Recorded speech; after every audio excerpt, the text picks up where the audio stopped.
kalian semua nggak boleh pakai AI. Kita harus mulai curiga nih. Ini bapak ini mungkin nggak tahu AI. Dan mungkin beliau nggak akan bisa tahu kalau saya pakai AI. Kalau ngomong jangan pakai AI itu gampang mas. Tapi untuk benar-benar memastikan anak itu benar-benar nggak pakai AI, gimana caranya coba? Orang yang ngomongnya paling kenceng melarang AI, saya curiga adalah orang yang paling nggak ngerti caranya ngecek pakai AI atau enggak. Masih skeptis, apa sih segala macam gitu. Ya. Jadi daripada saya tolak itu AI, kalau tolak kan artinya saya bahkan tidak mendalaminya mas. Kalau saya tidak mendalaminya, saya tidak tahu kesaktiannya. Kalau saya tidak tahu kesaktiannya, saya akan dengan mudah digantikan oleh dia. Masalahnya kadang kita mikir, orang tua, mohon maaf ya ini kita bilang, orang tua pasti nggak update lah. Ternyata setelah mendengarkan ini perspektif saya berubah. Makanya di kelas saya tuh saya selalu bilang, kalian harus pakai AI. Di tahun 2025 nggak pakai AI itu masalah, saya bilang gitu kan.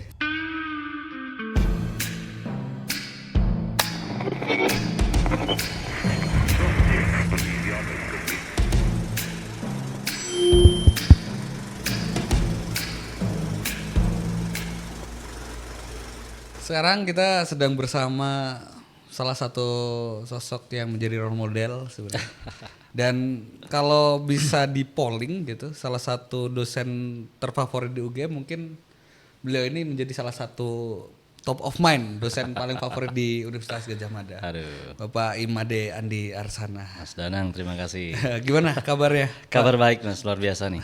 Luar biasa. Jadi sebenarnya kalau kita memulai podcast biasanya kita flashback dulu. Dulu pertama kali saya juga kaget. Langsung di DM jenengan pada waktu itu kan.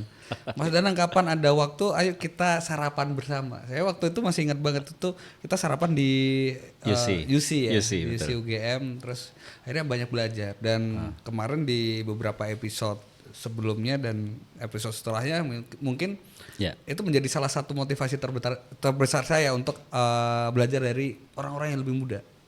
Karena yang menjadi landasan kuat ini akhirnya kita bikin nalar muda adalah belajar itu bisa dari siapa saja ternyata. Dan spirit itu secara tidak langsung saya belajar dari jenengan. Karena saya kok ini ya Pak Andi ini mau belajar dari saya gitu. Berarti kita memang nggak boleh melihat orang itu dari umurnya atau ya kita harus melihat orang dari value-nya gitu. Nah, jadi kebetulan banyaklah prestasi beliau ini gitu. Saya juga cukup berbangga kemarin gitu debat capres kemarin ada panelis kok saya sepertinya tidak asing gitu. Ternyata Pak Andi gitu. Terus kebetulan sekarang lagi sibuk apa nih?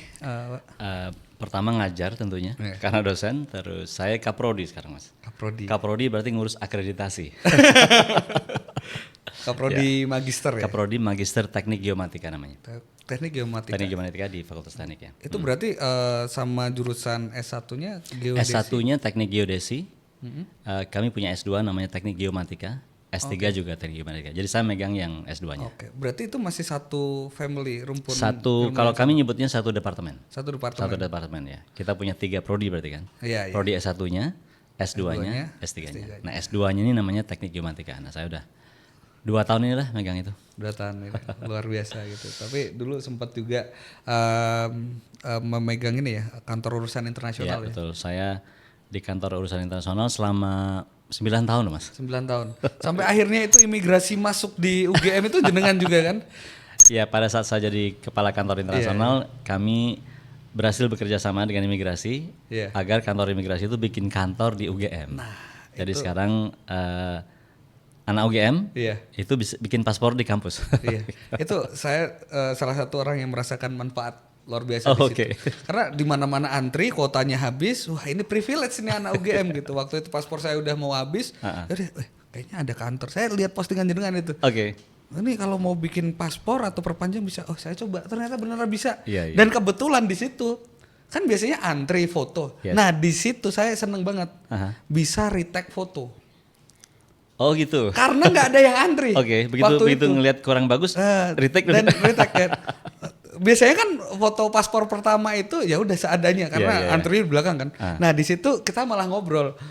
Mas kalau ini gimana fotonya? Waduh mas, kayak foto lagi deh. Saya 3 kali sampai foto di situ. Tapi terima kasih itu sangat membantu sekali. Imigrasi gitu. Ini luar biasa nih. Luar biasa gitu.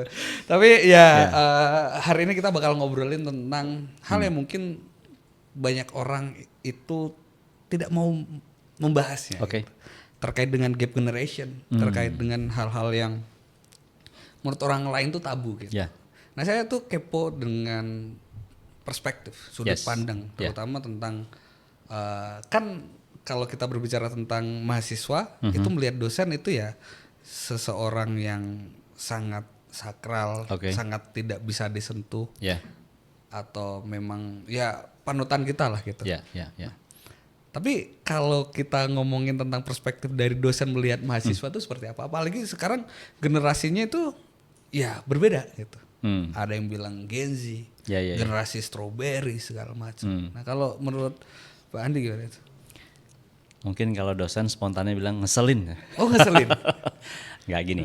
Saya bilang ngeselin itu tadi adalah ekspresi yang mungkin sering didengar kan. Iya. Dari dosen kepada mahasiswanya. Yang terjadi persis kayak Mas Danang bilang tadi sebenarnya. Memang terjadi gap di antar generasi itu. Iya. Kalau kita ngomong, saya akhirnya harus belajar nih Mas. Memang jadi belajar bener gitu. Oh ternyata generasi itu memang beneran ada penamaan-penamaannya kan. Mungkin kalau kita bilang sekarang yang paling senior boomers lah ya. Walaupun sebelumnya juga ada sebenarnya. Boomers, lalu X, saya itu X. Habis itu millennials, habis itu Gen Z lah boleh kita bilang. Habis itu Alpha kan gitu. Dulu saya pikir itu ya penyebutan-penyebutan aja.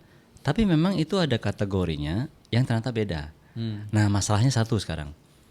Kami dosen ini, saya lah termasuk. Iya.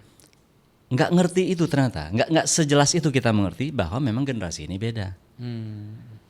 Karena kita tidak ngerti, kita jadi seperti menyamakan. Mas Danang bayangkan, saya udah ngajar tuh 2002 Mas. Iya. 2003 lah. Berarti kan 22 tahun nih. Iya.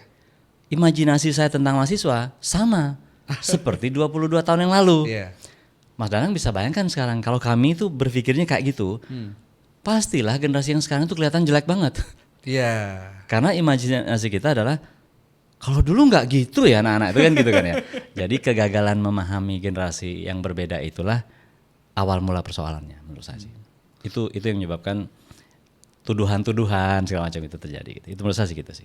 Tapi akhirnya gitu, kalau kita mengamati zaman sekarang gitu, nah tidak banyak dosen yang mengerti. Saya setuju, saya sependapat dengan tadi. Tidak banyak dosen mengerti dan paham bahwa kita harus update terus loh, perkembangan update terus loh, kayak generasi ini berbeda-beda gitu. Nah berarti kita tarik nih breakdown dulu di tahun mungkin pertama kali Pak Andi ngajar gitu. Zaman dulu tuh mahasiswanya seperti apa sih? Karena 2002 saya baru berapa tahun? 4 tahun itu juga saya nggak tahu mahasiswa seperti apa gitu kan. Atau kalau mau sebenarnya pada saat saya jadi mahasiswa, boleh, kan masalahnya gini Mas, dosen sekarang itu membandingkannya itu dengan dirinya. Waktu masih jadi mahasiswa. Jadi mahasiswa. Kalau aku dulu sama dosenku nggak kayak gitu, pasti gitu. Iya. Nah kalau di zaman saya dulu memang satu informasi nggak, jadi sebaran informasi itu terbatas. Jadi sumber informasi itu satu, dosen. Ya kan? Jadi bisa dibayangkan kalau kita merasa dosen lah satu-satunya sumber informasi, dewa lah dia pasti. Ya kan? Jadi wajar relasinya menjadi seakan, saya pakai bahasa tanda petik ya, seakan kita semua menghamba pada sistem itu, pada sumber itu. Karena memang situasinya begitu. Orang internet aja saya baru semester 3 baru punya email Mas, bayangkan. Semester 3. Baru bikin email, itu pun saya mungkin termasuk yang pertama di angkatan kira-kira gitu ya. Masih ada warnet dulu namanya Pujayo gitu di Jogja. Jadi benar-benar sumber ilmu itu dosen. Nah, Mas Danang bisa bayangkan ketika sekelompok anak muda menganggap dosennya adalah sumber ilmu, maka pasti terjadi penghormatan, bahkan pengkultusan kadang-kadang kan. Jadi perilakunya jadi benar-benar kamulah junjunganku, kira-kira gitu ya. Nah, bayangkan relasi itu terjadi. Berarti kan bagi mahasiswa dan dosen adalah kamu di bawah, saya di atas. Nah, bayangkan sekarang kalau mahasiswa itu jadi dosen. Ya kan? Imajinasi itulah yang dia bawa. Betul. Bahwa yang namanya mahasiswa itu kepada dosennya harus seperti saya dulu. Iya, kepada dosen saya. Yang kami lupa adalah sistem dunia berubah. Betul. Informasi menyebar dengan sangat merata. Sumber ilmu bukan lagi dosen satu-satunya dan segala macam kan. Sehingga beda settingnya. Nah, itulah yang kami terutama saya tidak akan menyalahkan orang lain nih. Saya sangat mungkin lupa hal itu. Nah, maka sebabnya adalah jadinya kita sangat mudah untuk memarahi, menuduh atau menjelek-jelekkan mahasiswa karena dia beda dibandingkan dengan ketika saya menjadi mahasiswa dulu. Betul. Nah itulah yang terjadi. Jadi kalau Mas Danang kemudian tanya, kalau setelah saya jadi dosen gimana? Itu kan 2002-2003. Mahasiswa itu mungkin masih lumayan mirip seperti saya, boleh saya bilang. Maksudnya seperti generasi saya. Jadi masih kepada dosen itu mungkin masih agak menganggap dosen itu pusat peradaban atau pusat ilmu. Tapi kemudian kan lonjakan internet itu terjadi ya. Kalau saya bilang misalnya gini contohnya, YouTube itu kan muncul 2004-2005 kalau tidak salah. Betul. Ya. Mas Danang bisa bayangkan sebelum YouTube dan setelah YouTube tuh beda. Beda dunia itu.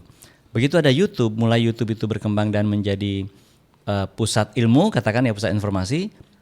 Disitulah berubah tuh 2000 mungkin 7-8 gitu ya berubah.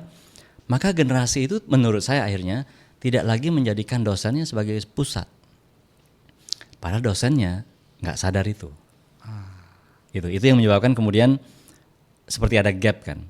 Dosennya mudah sekali kesel karena kok seperti merasa tidak dihormati misalnya, seperti tidak dijadikan satu-satunya panutan, mungkin begitu kan. Itu menurut saya yang terjadi karena perubahan generasi dan teknologi itu benar-benar.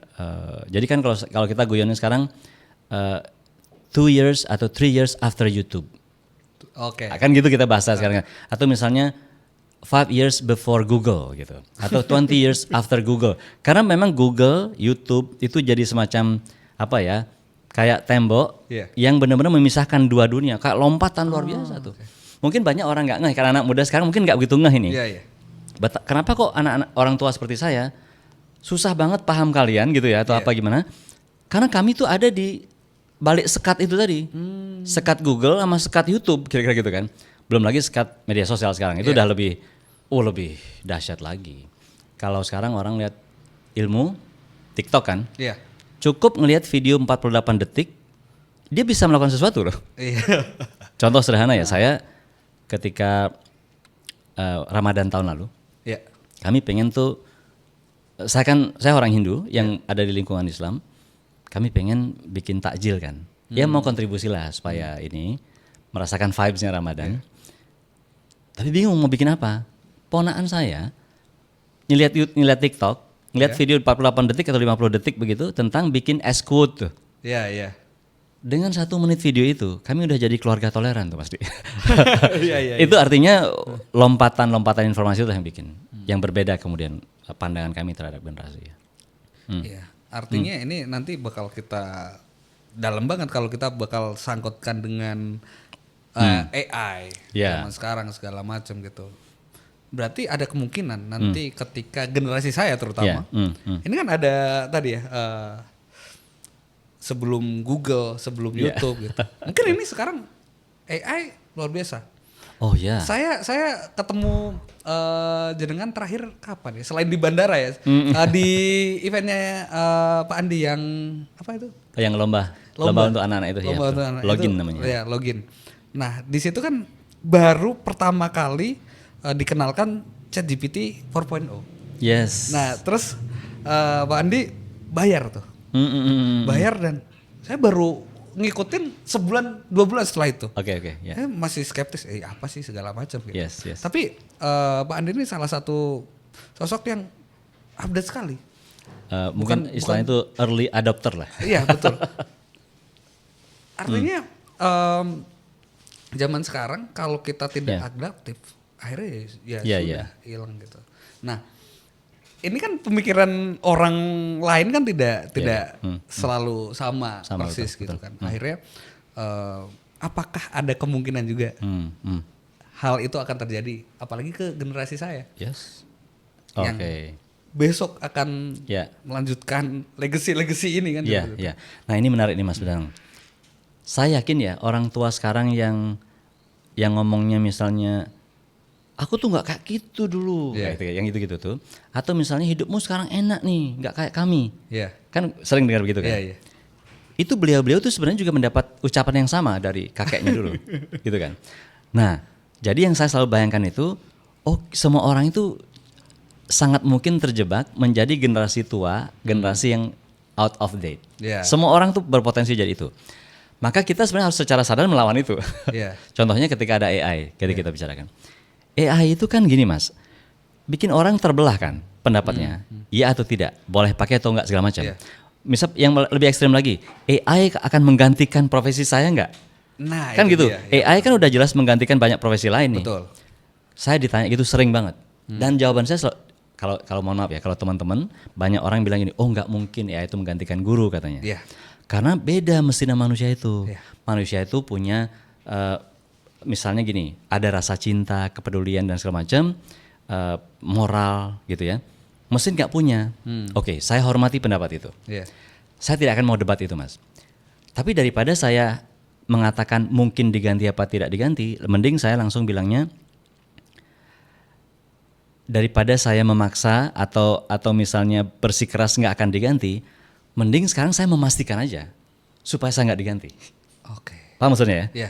Jadi daripada saya tolak itu AI, kalau tolak kan artinya saya bahkan tidak mendalaminya, Mas. Betul. Kalau saya tidak mendalaminya, saya tidak tahu kesaktiannya. Kalau saya tidak tahu kesaktiannya, saya akan dengan mudah digantikan oleh dia. Betul kan Ya, logikanya? betul. Maka saya justru adopsi itu. Saya ambil ini AI, saya pelajarin semua karakternya, Iya. kesaktian-kesaktian yang dia punya, sehingga saya kemudian bisa tahu, oke, kalau kesaktian si AI segini, kalau saya pengen tidak digantikan, maka saya harus segini. Gitu kan Iya, kira-kira iya, kan. betul. Tapi kan itu hanya terjadi kalau saya betul-betul akrab sama dia, Mas. Iya. Gitu. Nah, makanya itulah alasannya kenapa di tahun lalu kita ketemu, Iya. saya langsung sudah mengenalkan sama Mas Danang, Iya. saya udah yang berlangganan loh, Mas, Iya, gitu kan. iya. Saya bilang. Karena saya buktikan waktu itu, oh AI itu memang luar biasa. Kita jadikan sebagai teman belajar kalau istilah saya. Teman belajar. Teman belajar bukan, mohon maaf nih saya pakai istilah ini, bukan pembantu untuk mengerjakan tugas kita. Dua hal yang beda nih. Iya. Saya tidak mau jadikan AI itu sebagai pembantu mengerjakan tugas saya. Saya jadikan dia teman belajar. Contoh yang sangat sering saya tularkan ini sama. Makanya di kelas saya itu saya selalu bilang kalian harus pakai AI. Di tahun 2025 nggak pakai AI itu masalah saya bilang gitu. Iya. Ini saya ngutip kalimatnya Jason Huang ya, CEO-nya Nvidia. AI tidak akan menggantikan manusia katanya. Iya. Tapi manusia yang pakai AI udah pasti menang melawan manusia yang tidak pakai AI. Ah, Beda konsep kan? iya, iya. Tidak menggantikan, tapi manusia yang pakai AI itu pasti menang. Persis seperti yang kita lakukan sekarang. Iya. Nah, begitu saya lihat AI itu bisa dipakai untuk katakan belajar tadi. Caranya contohnya ya. Saya ada paper baru nih yang harus saya baca. Iya. Tapi kadang nggak sempat baca terus terang aja. Betul. Saya upload ke ChatGPT yang berbayar itu. Iya. Upload. Lalu saya nyetir ke kantor kan selama 30 menit kan. Iya, iya. Saya akan tanyain si ChatGPT ini, saya siksa dia untuk menjawab pertanyaan paling sulit dari saya gitu tentang paper itu. Datanya dari mana, teliti apa, segala macam lah. Kalau saya mau pengen tahu, saya bilang sama dia, itu halaman berapa, dia ngomong gitu, saya bilang gitu kan. Dia akan cari halaman berapa, paragraf berapa, saya bilang itu. Iya. Dia akan kasih tahu. Nanti akan saya cek itu. Jadi kebenaran di paper itu bisa saya cek kan, cross check. Karena saya tanya begitu. Dia akan kasih tahu tentang paper itu semua ke saya. Oke, itu udah sekitar 20 menit kan? Iya. Saya bilang gini kemudian, untuk membuktikan saya udah paham atau enggak tentang paper itu, sekarang kamu uji saya. Dia tanya. Dia tanya. Ah. Saya bilang gini, kasih saya pertanyaan yang paling sulit tentang paper itu. Kan dia tanya, saya coba jawab kan. Iya. Dia akan perbaikin, oke jawabanmu oke, tapi sekitar 70% harusnya kamu jawab gini. Itu saya belajar. Bayangkan Mas, 30 menit saya nyetir ke kantor, saya lebih pintar loh. Iya, iya. Bukan pekerjaan saya selesai dikerjakan dia, bukan. Saya yang jadi lebih pintar memang. Seperti membaca itu. Seperti itulah seharusnya menurut saya kita menggunakan AI ini sebagai teman belajar gitu. Bukan tolong dong bikinin saya paper yang dosen saya pun nggak tahu kalau itu AI ya, bukan gitu.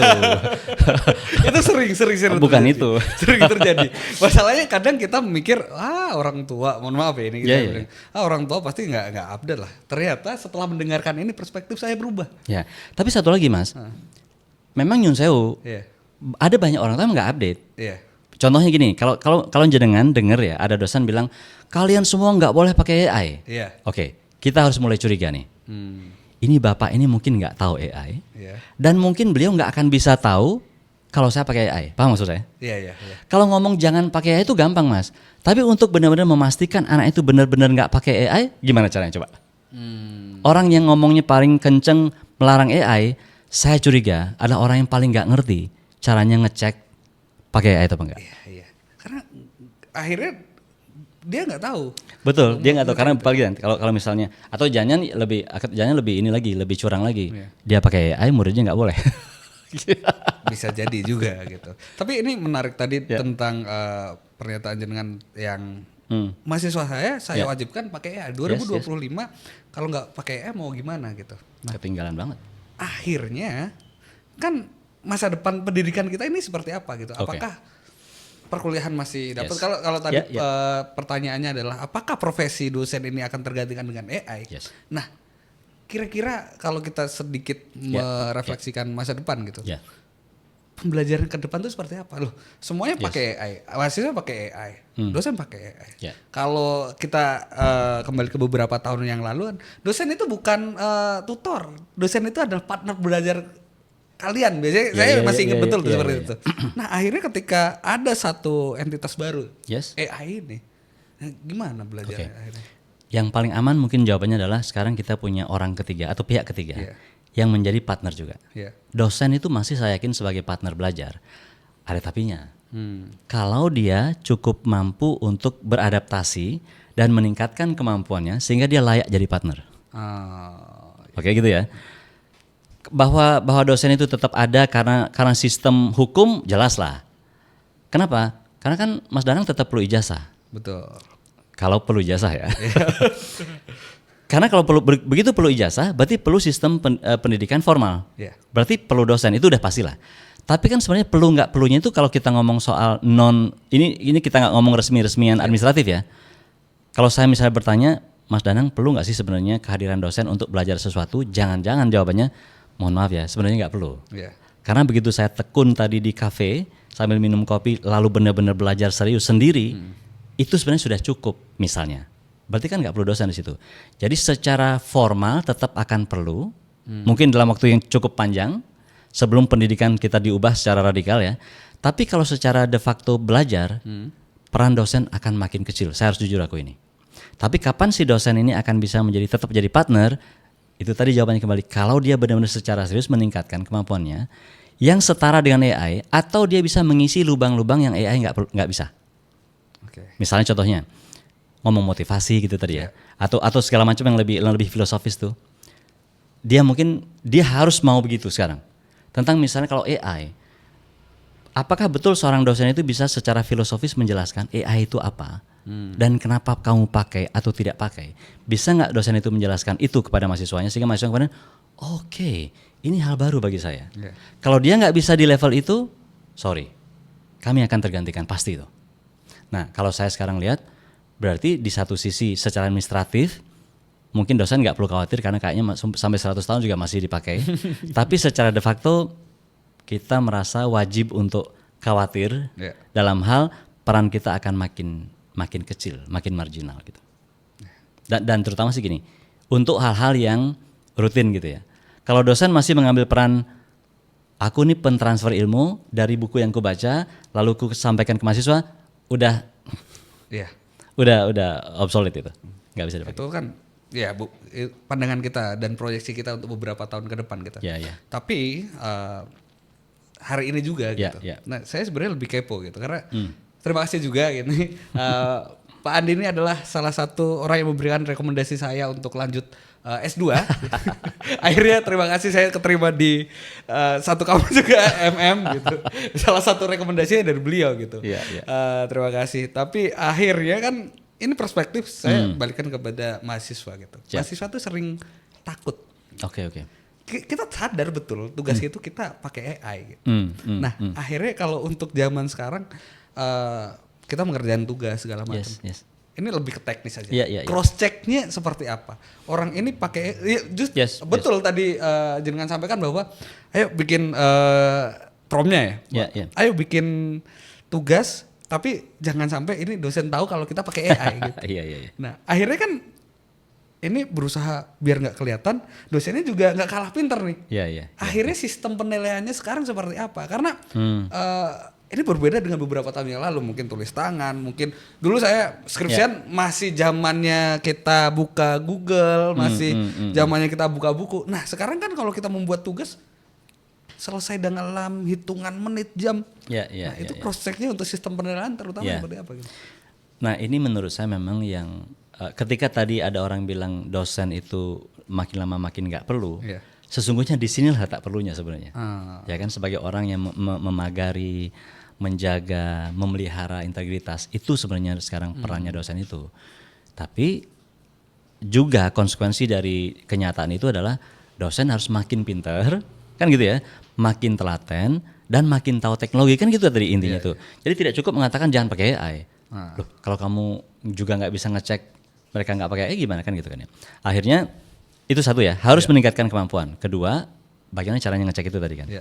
Memang begitu ada kecanggihan teknologi untuk melakukan sesuatu, ada juga kecanggihan teknologi untuk menangkal itu kan gitu ya, atau untuk mengurangi. Tapi ini menurut saya sih gini sih Mas Danang, seperti virus dan antivirus lah. Selalu virus itu datang duluan dibandingkan antivirus, betul nggak? Iya, betul. Jadi kemampuan dosen untuk mendeteksi kejahatan selalu ada di belakang kemampuan mahasiswa untuk melakukan kejahatan. Ini mungkin banyak orang yang tidak setuju dengan apa yang saya bilang, tapi saya bisa debat soal itu. Bahwa kalau kami para dosen ini selalu di belakang kemampuannya dibandingkan mahasiswa yang kreatifnya untuk itu tadi. Kalau kita boleh bilang itu kejahatan gitu ya. Jadi artinya ya seperti hukum juga. Kan hukum itu selalu berjalan atau terjadi kalau sudah pernah ada kejahatan. Betul nggak? Hukum tidak pernah mengatur kejahatan yang belum ada. Iya. Nah, menariknya kemampuan dosen untuk bisa mendeteksi kejahatan akademik itu juga selalu muncul kalau sudah pernah terjadi kejahatan itu. Itu pun kalau dosennya serius mendata. Misal gini contoh ini, saya udah 2 tahun 3 tahun ini misalnya berhadapan sama AI kan. Saya cukup serius nggak mengingat dan mencatat kejahatan model apa saja sih yang mahasiswa saya pernah lakukan dan saya sudah dapat obatnya. Apakah dosen akan seserius itu atau tidak gitu kan? Kalau dia tidak serius itu, maka saya khawatir dosen tidak akan mampu untuk mendeteksi kejahatan-kejahatan akademik itu. Itu secara prinsip ya. Nah sekarang kita ngomong secara teknologi. Begitu ada teknologi, ada juga teknologi untuk menggawanginya. Tapi lagi-lagi selalu itu belakangan. Selalu kejahatannya dulu. Ada namanya misalnya zero GPT, gitu ya. Kita udah tahu lah kalau itu ya. Atau ada Turnitin, kan gitu-gitu ya. Sekarang Turnitin itu makin tinggi tuh kemampuannya untuk dapat mendeteksi yang tadi itu. Tapi lagi-lagi itu teknologi. Begitu kita ngomong perang teknologi, maka yang berusaha untuk menangkal itu selalu belakangan dan mungkin akan kalah cepat larinya dibandingkan mereka yang mengusahakan itu kan. Ngerti maksudnya? Jadi saya bilang gini, berarti kemampuan dosen itu ada 2. Satu, secara filosofis dia harus paham. Kedua, dia harus aware banget bahwa penggunaan AI itu memang sudah benar-benar segitu masifnya. Kalaupun dia nggak pakai, dia harus tetap yakin bahwa mahasiswanya pakai, gitu ya. Kalaupun dia sudah larang, dia harus tetap yakin bahwa mahasiswanya tetap pakai. Dan yang terakhir tentu teknologi, harus pakai teknologi, nggak mungkin nggak. Kalau saya bilang sih, kalau misalnya kita pengen mahasiswanya jangan pakai AI, maka teknologi untuk menangkal penggunaan AI itu harus ada. Tapi yang lebih penting sekarang mau saya cerita, berarti sebenarnya bukan cuma menangkal sih yang harus kami tahu Mas, tapi mengubah cara pandang tentang penilaian. Jadi kalau masih menggunakan soal yang dikeluarkan tahun 90-an untuk menguji kualitas mahasiswa di tahun 2025, kita udah tahu kok itu salah. Jadi jangan lagi bertanya, buatlah definisi tentang, jangan gitu. Paham kan ya? Jadi kalau misalnya masih membuat paper yang model-model seperti zaman tahun 90-an, soalnya seperti itu, jadi berarti tantangan berikutnya yang justru paling penting adalah mengubah total paradigma kita dalam mengevaluasi seseorang. Makanya kalau saya lebih suka itu istilahnya mengevaluasi, bukan kan ada exam ya, istilahnya ujian, ada evaluation. Yang benar menurut saya itu ada evaluation. Evaluation itu tujuannya cuma satu, memperbaiki.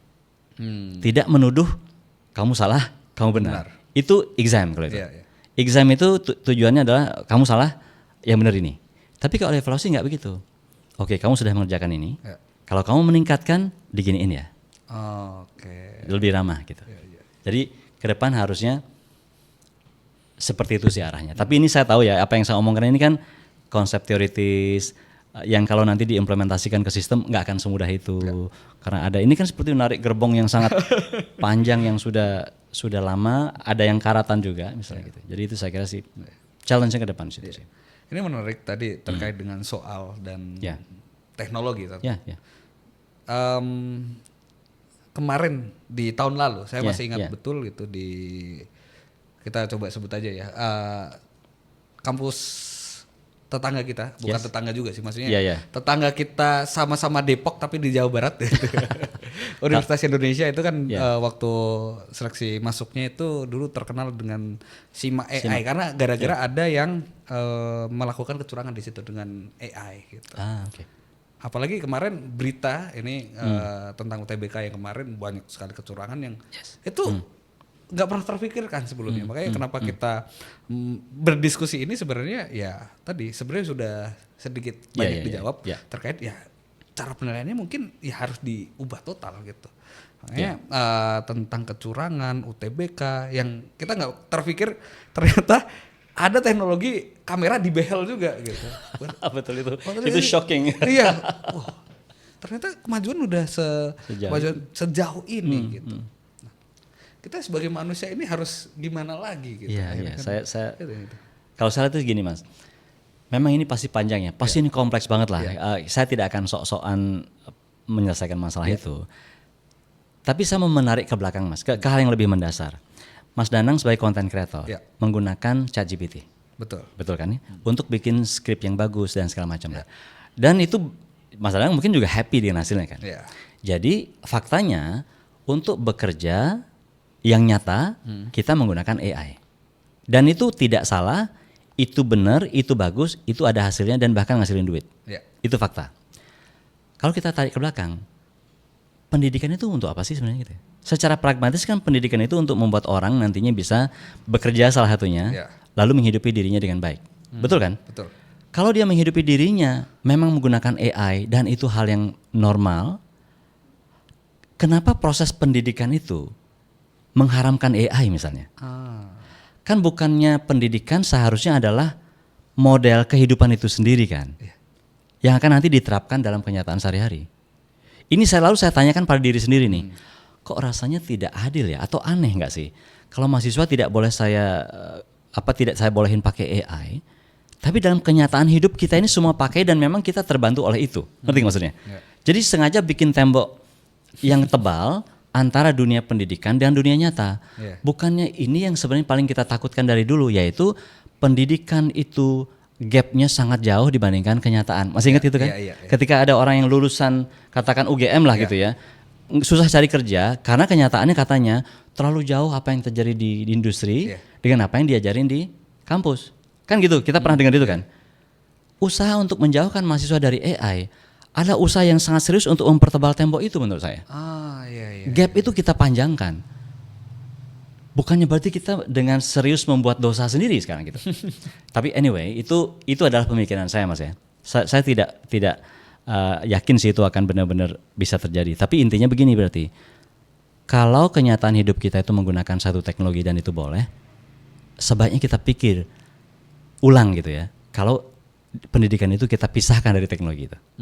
Nah maka kembali ke yang Mas Danang bilang tadi, berarti cara menguji orang masuk perguruan tinggi, cara menguji orang bisa lulus dari perguruan tinggi, itu harus dipikir ulang sekarang.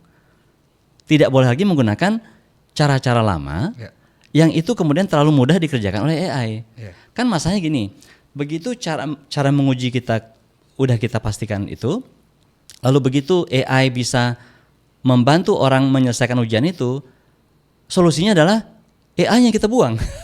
Ngerti nggak?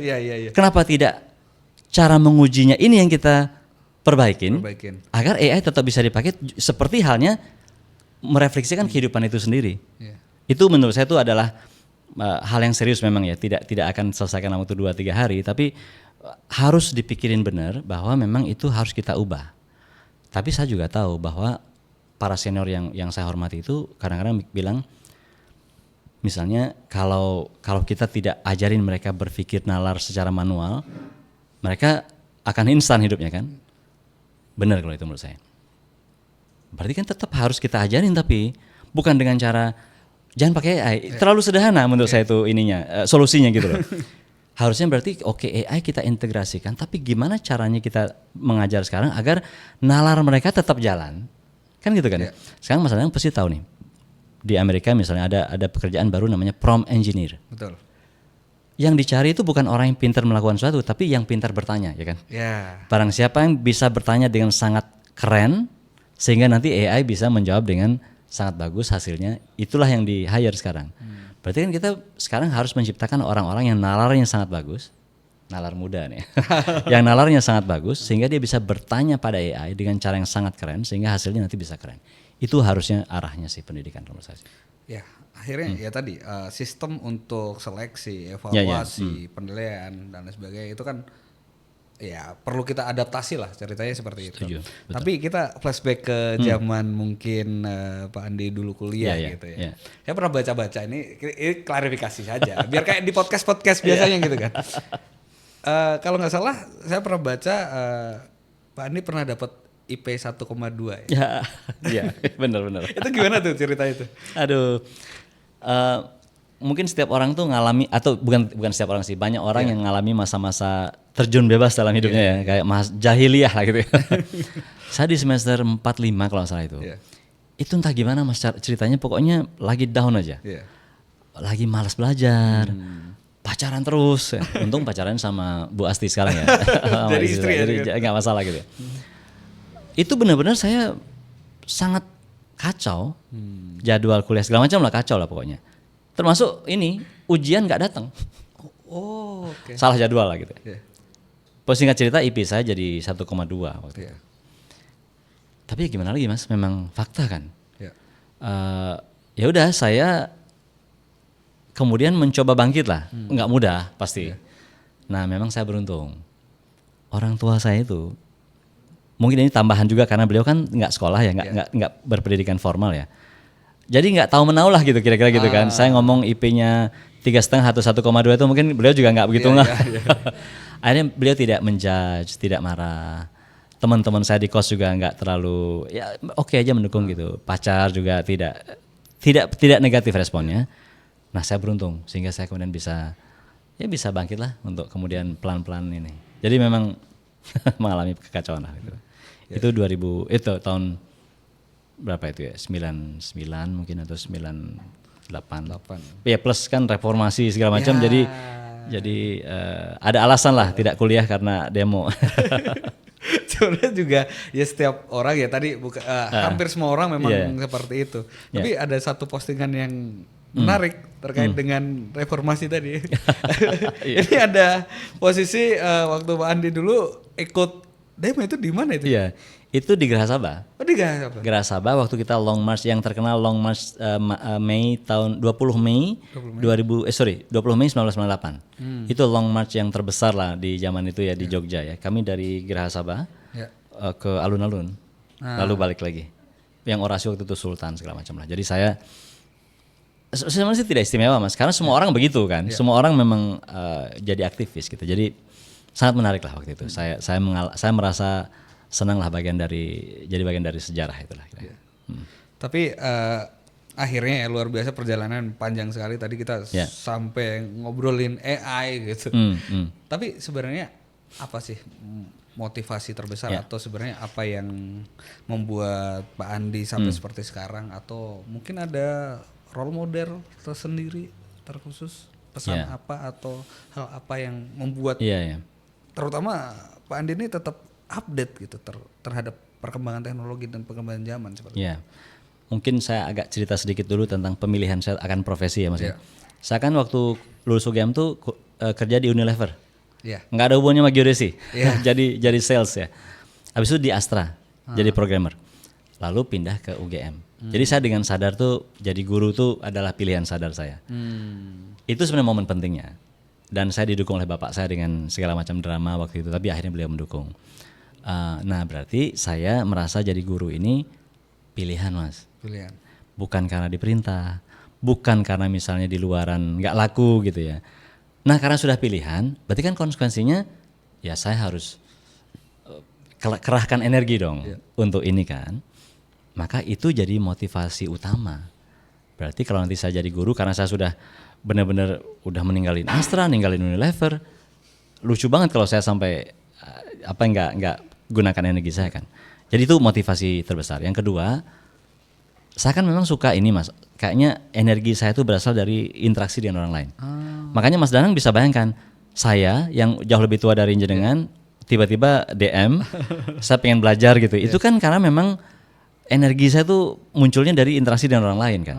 Nah, karena saya sadar bahwa saya dapat energi dari interaksi, maka berarti saya harus benar-benar menyiapkan diri saya agar berinteraksi dengan orang itu benar, baik, lancar. Salah satunya ya harus up to date, Mas. Karena kalau kita up to date, ngobrol aja susah kan. Betul. Nah, itu jadi motivasi utama saya sih. Iya. Baik. Akhirnya ini yang menjadi salah satu hal yang membuat saya seperti sekarang juga gitu. Ya. Dulu tuh saya sempat mikir, wah kayaknya kuliah atau studi dengan dunia pekerjaan ini kayaknya kita harus memilih. Oke. Tapi ternyata itu semua terpatahkan ketika melihat apalagi story-story jenengan dulu luar biasa. Waktu pandemi apalagi ya. Saya ada konferensi seperti ini, saya mampir ke sebuah restoran untuk membuat setup gitu kan. Terus saya di bandara. Nah, itu saya juga lakukan gitu. Akhirnya ternyata semua itu tergantung prioritas saja. Semua orang bisa melakukan itu. Saya dulu sempat mikir, bahkan bisa dikatakan saya itu mengorbankan salah satunya. Akhirnya saya di karir akademik saya di S1 juga nggak bagus-bagus banget. Kontennya juga nggak bagus-bagus banget. Gitu. Karena saya nggak tahu gitu. Tapi ini ada salah seorang dosen. Saya kalau dibandingkan kesibukannya pada waktu itu ya pasti sibuk Pak Andi gitu kan. Tapi tetap bisa ngonten dan rame terus. Dan sampai sekarang sudah jadi ada tim belum, Pak? Belum. Belum ada. Sedangkan saya sekarang running 9 orang pun masih kadang keteteran.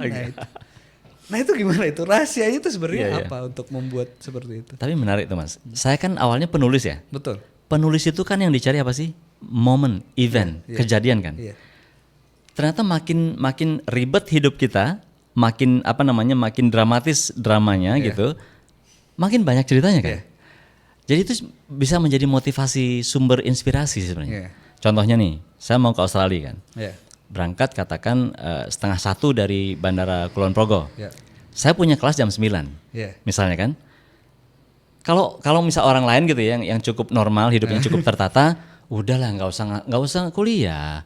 Langsung aja ke bandara, nanti daripada gimana-gimana kan. Kalau saya beda. Kalau saya bisa tetap kuliah sampai jam 11, lalu lari ke Tugu, naik kereta, bisa pas nih dan seru pasti. Iya. Jadi I risk my life. Jadi I put my life in risk gitu. Kenapa? Karena risk itu sumber cerita. Gitu kan, betul, sumber cerita. Kalau bagi kita cerita adalah konten, kira-kira gitulah. Jadi itu sih Mas, sebenarnya. Jadi benar-benar ingin membuat lebih banyak cerita dalam hidup.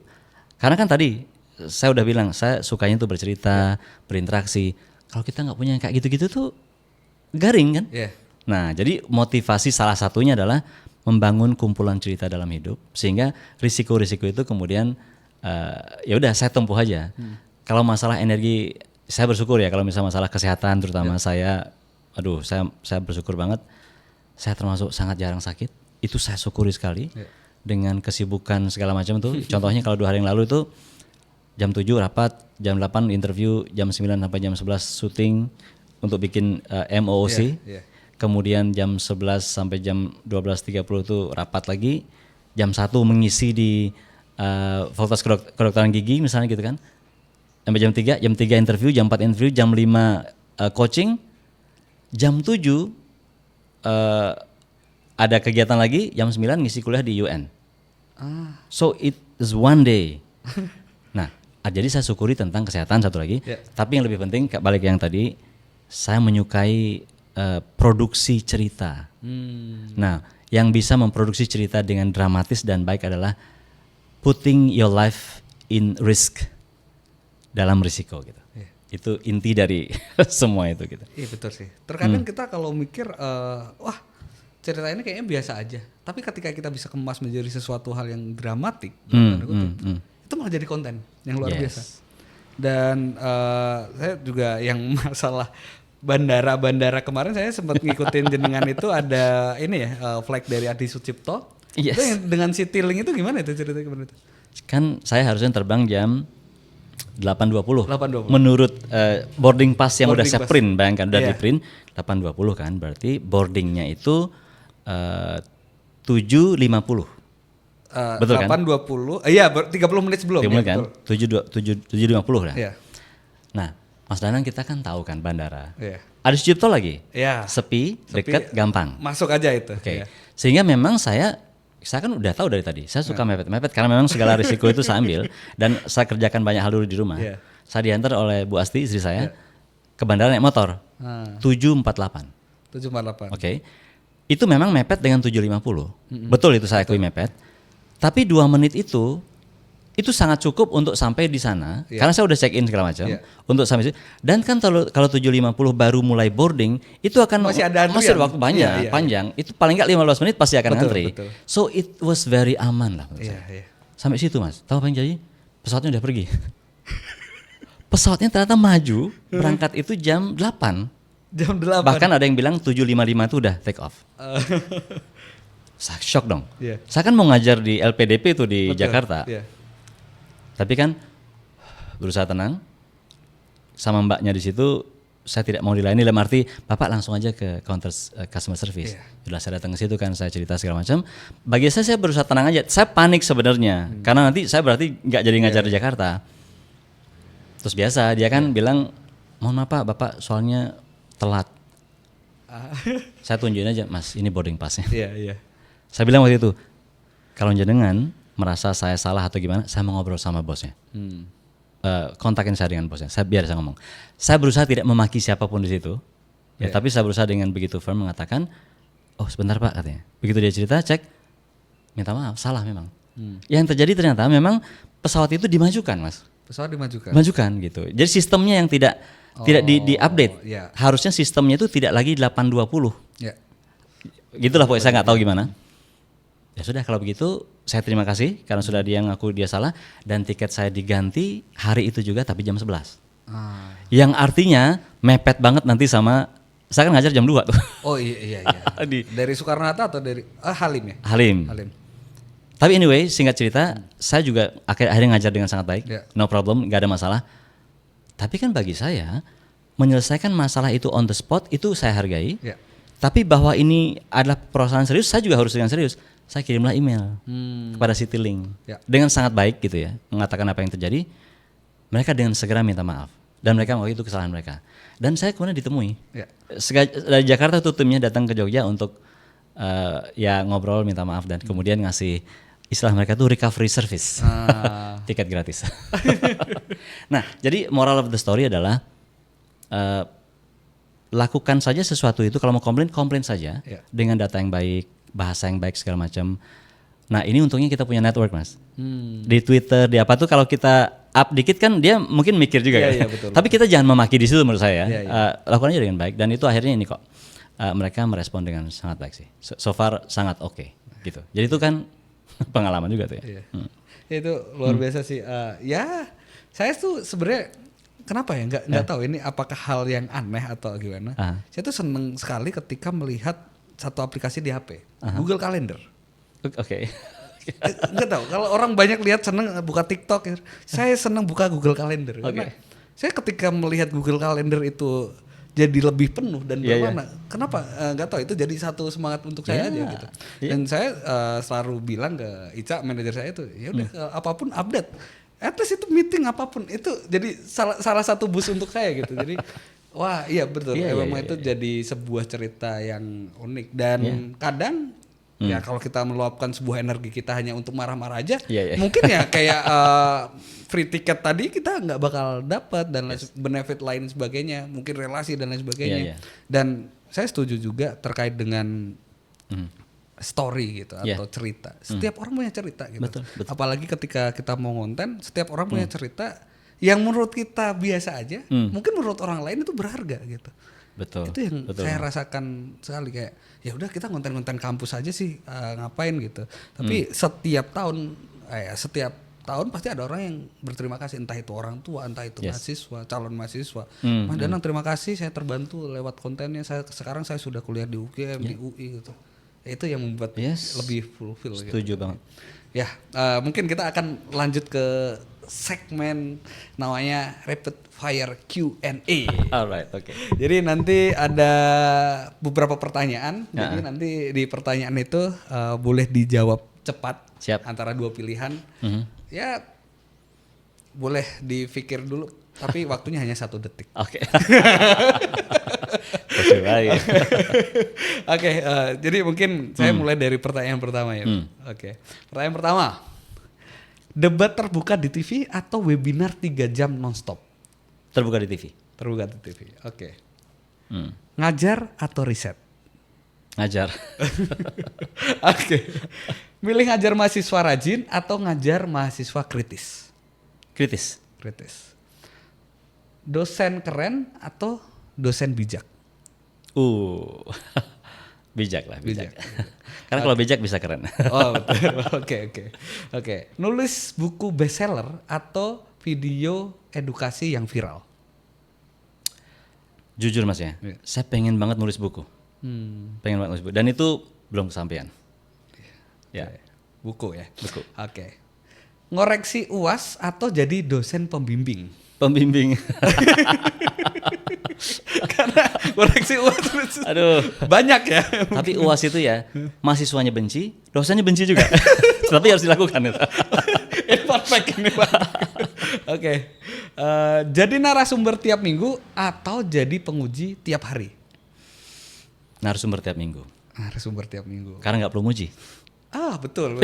Karena Narsum nggak perlu ngasih ujian kan? Iya betul.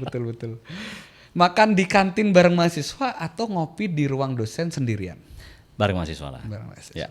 Oke, dan pertanyaan terakhir, dapat hibah riset besar tapi temanya nggak disuka, atau riset kecil tapi passion banget? Yang kedua, passion penting. Karena kalau kita riset itu udah sulit kan, Ya. apalagi ditambah dipersulit lagi. Jadi ya. Apalagi kita Kecil nggak nggak- suka ya. Iya. Oke. Mungkin ini segmen terakhir untuk menutup Ya. podcast ini gitu. Mungkin pesan terpenting dari Pak Andi untuk mahasiswa zaman sekarang tuh apa? Wow, ini saya tadi selalu bilang gini soalnya Mas. Pesan itu yang sebenarnya lebih banyak harus dikasih pesan, itu kami sebenarnya kalau menurut saya sih. Karena kan di dunia ini, ya di dunia digital ini, Ya. tuan rumahnya itu sebenarnya kan mahasiswa. Ya. Kami tamunya. Kan ada digital native kan. Ya. Kami digital migrant. Jadi ini menurut saya itu penting untuk semua nih paham. Dosen harus tahu bahwa kita itu pendatang, mahasiswa lah tuan rumahnya. Maka yang kulo nuwun itu semestinya kami gitu. Nah pesannya kepada mahasiswa berarti tolong sadari itu bahwa yang jadi tuan rumah itu kalian sebenarnya. Maka kami sebagai tamu, walaupun kadang-kadang gaya kami kayak sok-sok tuan rumah, tolong diajarin gitu kan, diajarin gimana caranya biar kami itu bisa kalau masuk rumah tuh anggah ungguhnya benar, Ya. sesuai dengan standar-standar kalian gitu. Jangan dibalik gitu menurut saya. Jadi tolong bantu kami, itu ya pesannya berarti ya, tolong bantu kami yang orang-orang tua ini untuk bisa benar-benar menjadi warga dunia digital yang baik lah, agar gap antara kita itu makin sempit sehingga relasinya makin akrab. Luar biasa. Dan ini pertanyaan terakhir. Kalau cuma boleh ngasih satu nilai hidup ke anak muda, kira-kira apa dan kenapa?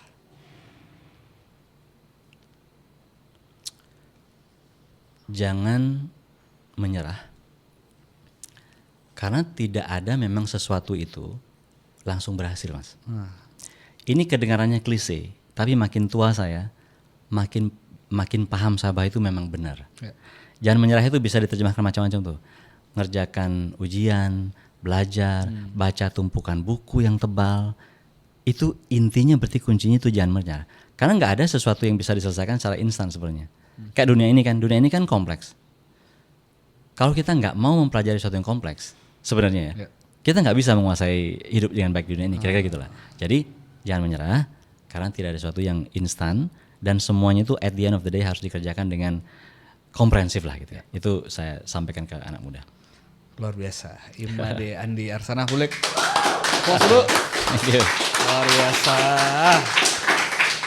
Ya, ini sudah ada di ujung podcast hari ini. Mungkin kalau teman-teman mau lebih dekat dengan Pak Andi, boleh ke mana Pak Andi?